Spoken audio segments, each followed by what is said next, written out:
Anyway, the guy that used to usually hear, what's his name? Alvin. Yeah. He, you don't interact properly with people. We're so blown away by your. Are you really blown away? Blown away. That's his expression, blown away. What's that? That's blown away. Blown away, like the wind. Yes. Anyway. Like the wind. Anyway, so this Alvin, whatever his name is, he said that he wouldn't be able to be here for the second half of your class, and he thought it'd be very good if I came to explain this story that happened to me a long time ago in a place called Persia.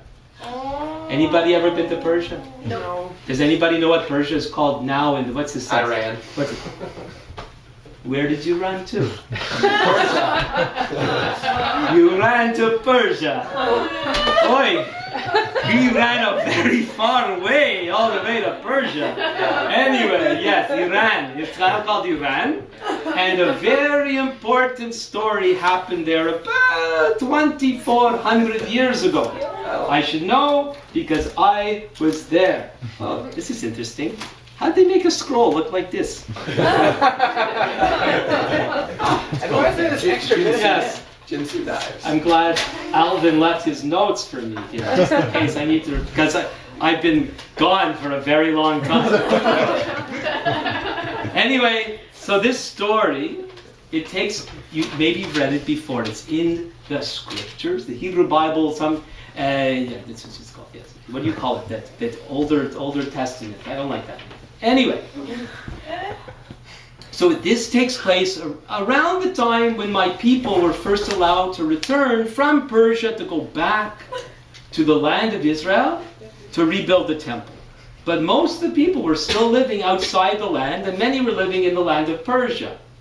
Well, this story takes place during the reign of King Ahasuerus.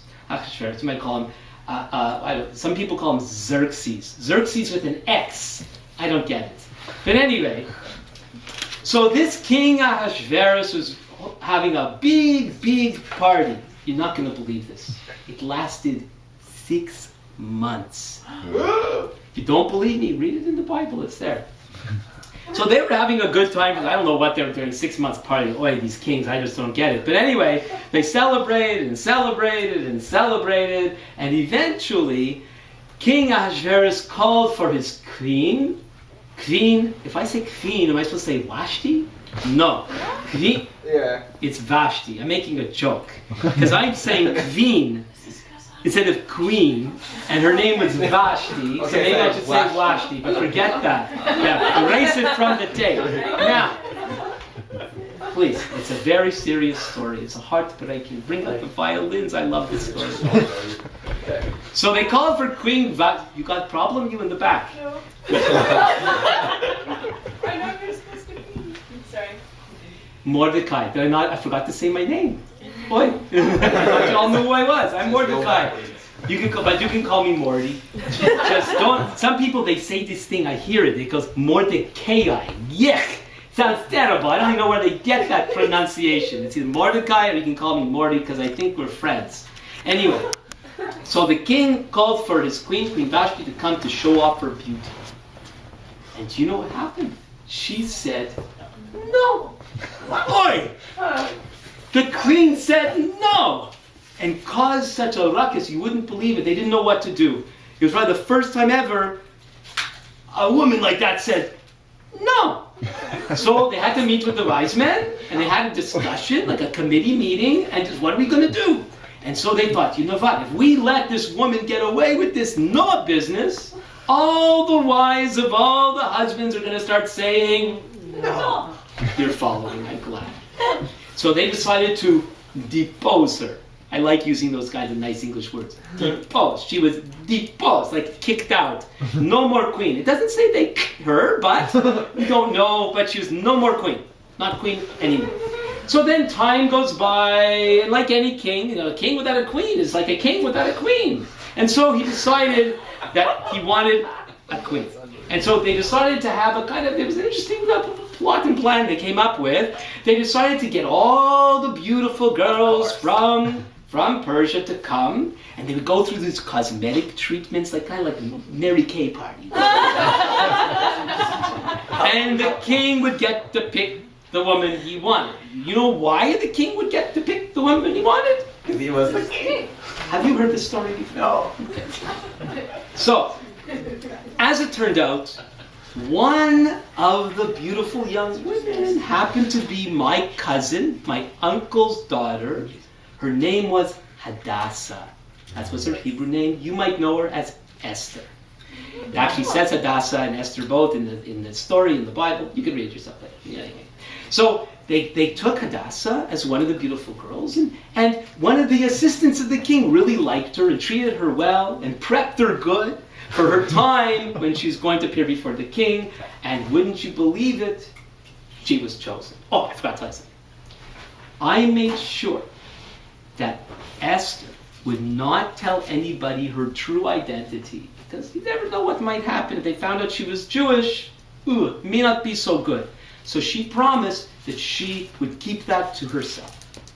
So she was chosen as king, and of course they threw her out. Queen, sorry, I made a mistake. Is there forgiveness in this place? Anyway, so they threw another big party, and around that time, I was just hanging out in the capital, Shushan, or Susa, if you read it in English.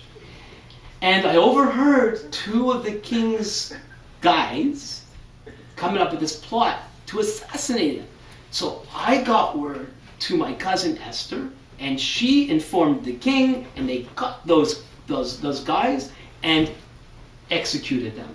And they recorded everything that happened with my name, Mordecai, in the annals of the king. And we'll come back. That's a very important piece of information I just gave you. We'll come back to that later on in the story. Anyway, soon after that, the king decided to promote this particular man by the name of Haman to be, it's kind of like the prime minister, like the big cheese you might call in the land. And it was decreed that everywhere Haman went, everybody was to bow down to him. But I couldn't.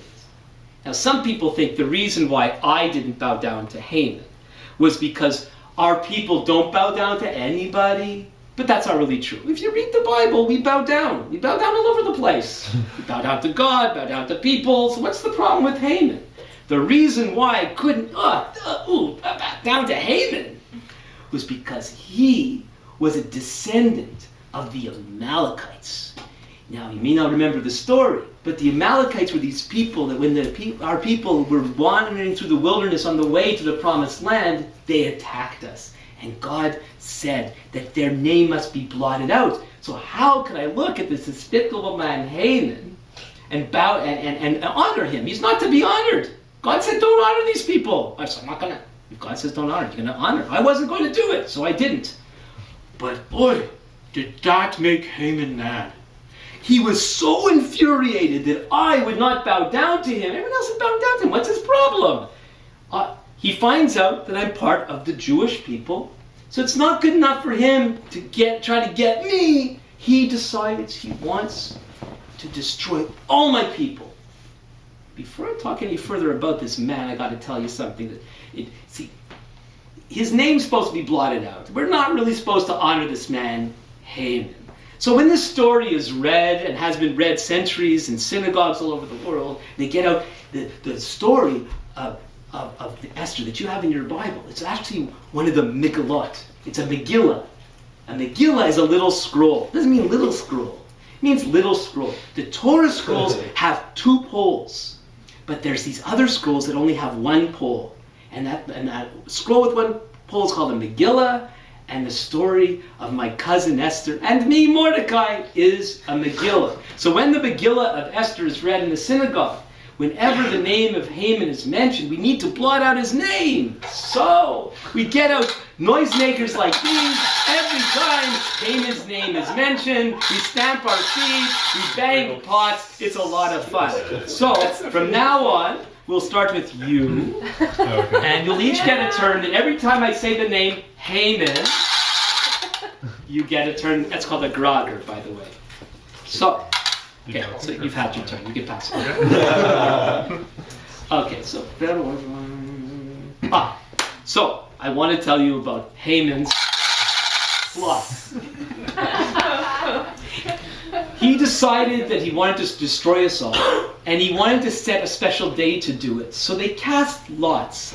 I'm not too sure what that looked like. It's like dice or sticks or something to figure out a day in the calendar to set to annihilate the whole Jewish people.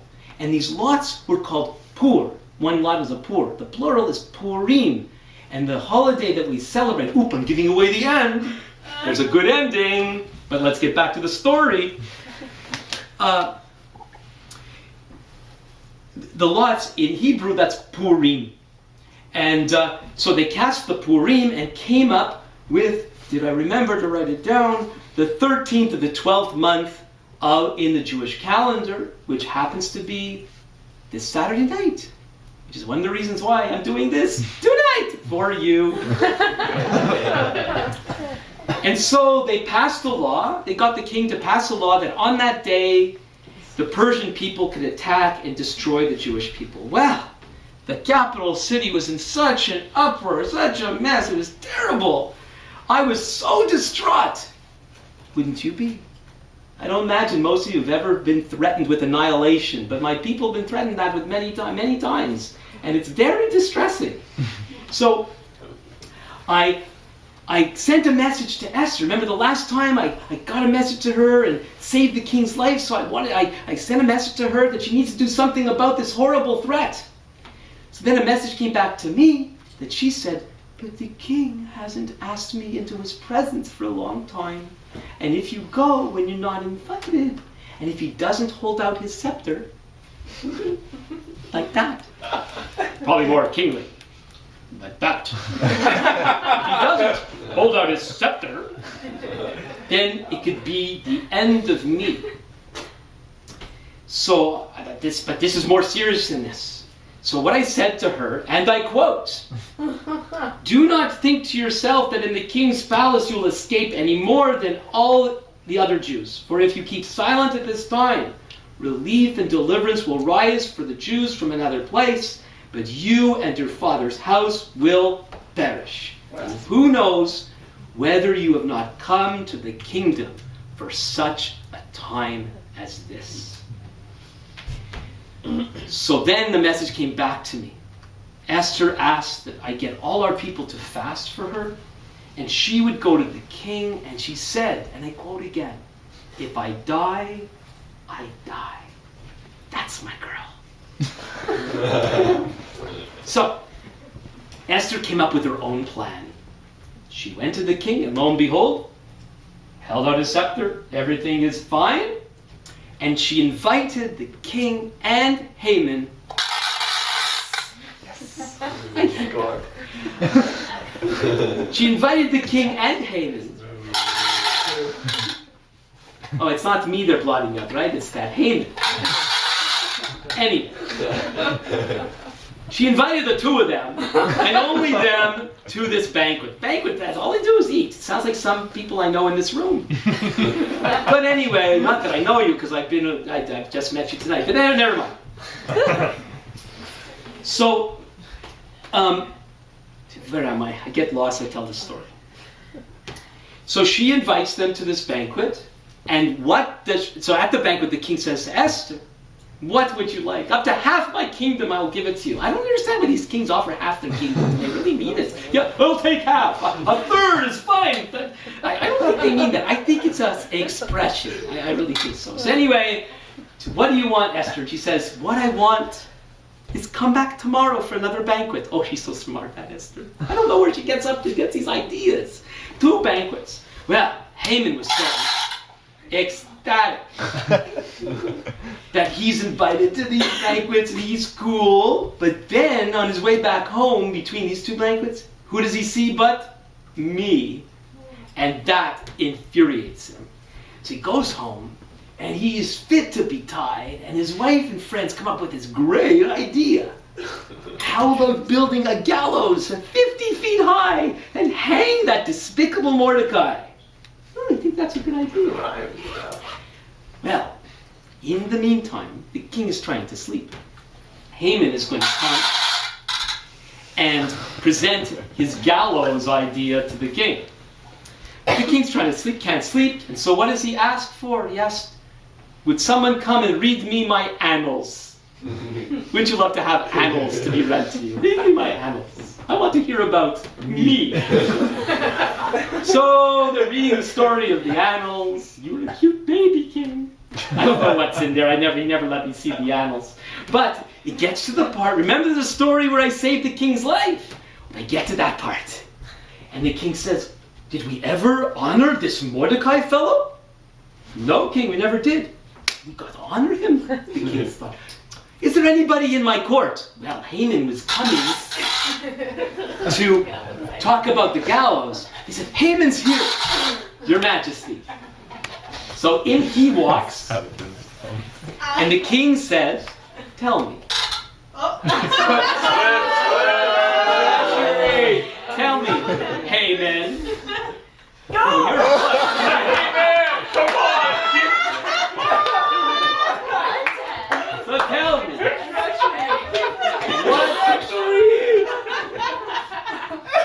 Keep control of yourself. Tell me, what should the king do for the person he wants to honor? And so Haman thinks, who must the king want to honor but me? You know, you might think this is just a story, but I've met people like this. Oh yeah, I did. His name was Haman. So, and if you go around again. So, he said, who must the king want to honor but me? I'll tell you what, king, here's my idea. Why don't you let your royal robes be brought, which the king has worn, I'm quoting again, and the horse that the king has ridden, and on whose head a royal crown is set. And let the robes and the horse be handed over to one of the king's most noble officials. Let them dress the man whom the king delights to honor, and let them lead him on the horse through the square of the city, proclaiming before him, thus shall it be done to the man whom the king delights to know. And the king loved the idea, and he's told Haman to do it for me. Hold on. Well, Haman, was he ever dejected? When he did it, of course, because the king said so, and he went home very, very depressed. But when he told his wife what happened, now this is the same woman who suggested the gallows, all of a sudden she's got divine insight. She goes, and I quote again, if Mordecai, before whom you've begun to fall, is of the Jewish people, you will not overcome him, but will surely fall before him. Why she didn't think of that before, I don't know. Anyway, there's no time to think about this because the king's assistants came to take Haman to the second banquet. It was at that banquet. The king asked again, what do you want, Esther? And she said, I am in distress. I am in big trouble. They're after us. They want to kill us. The king, who? That wicked Haman. It's his fault. He wants to annihilate us. And so then Haman taken away, and you never guess how they executed him. On the gallows that he himself devised. Now, you might think that the story then goes, and they lived. Sorry, that guy we've been talking about, he's gone now. You might think, Haman, you might think that now the story goes and they lived happily ever after. But no. Where are we living? Persia. Persia, when they make laws, they can't revoke the law. What's done is done. End of story. Great, thanks a lot, king. But they can make another law. And so the king gave permission to me and to Esther to make another law that allowed our people to defend themselves. And so then fear came upon the Persian people, and some of them even started calling themselves Jewish because they were so afraid. So the day that was set for our destruction became a day of great victory. And we commemorate the days of Purim with celebration, with giving of food and gifts to each other and to the poor. We put on plays. They're called Purim Spiele. Purim plays. That's a whole spiel. That's from this story, Esther, the spiel. I'm doing a spiel. No, I'm not. I'm really Mordecai. So I thought it was fitting to do this for you today. But there's a couple of things that I want to leave you with. Some lessons. One of the things that's very unusual about the Book of Esther is it's the only book in the Bible that has no mention of God. The word God, Lord, or any direct mention of God is nowhere to be found anywhere in the book. In fact, when Esther asks our people to fast for her, you would think she'd be asking us to fast and pray. But it just says fast. No mention of praying. Well, I believe that one of the lessons there for us is that even when God seems to be nowhere to be found, he seems to be completely silent. We need to remember that he's still with us and that he's still helping us. And there's few stories in the whole Bible that has so clearly the hand of God at work in our affairs, even though he's not explicitly stated. The other thing to remember, it might be something that Alvin said earlier tonight. Esther had to come to that place where she understood why she was in the position she was in. And in order for her to do what God, even though he's not mentioned explicitly in the book, the thing that she needed to do might cost her her life, she was willing to do it. We all need to get to that place. I will follow you, Lord, wherever you take me, and if I die, I die. Because that is real living. And so as it is the tradition to have a party at Purim time, we're going to have a party right now. We're going to bring out the treats, the sweets, the eats, and the drinks. And among them, if all's going according to plan, you're going to see some triangular pastries called Homentaschen, which literally means, in Yiddish/German, Haman's buckets. We also call it Haman's hat. And why we eat, you could put a little more heart into that. I know, I'm so sorry, it's gluten. But anyway, there's some traditional fillings, some not traditional fillings. Try it, you might like it, but there's some other snacks and treats that you might like. So thank you very much. I'm going to go. I think Alvin said he was going to be back, and he's going to be so happy to celebrate with you. So thank you, everybody.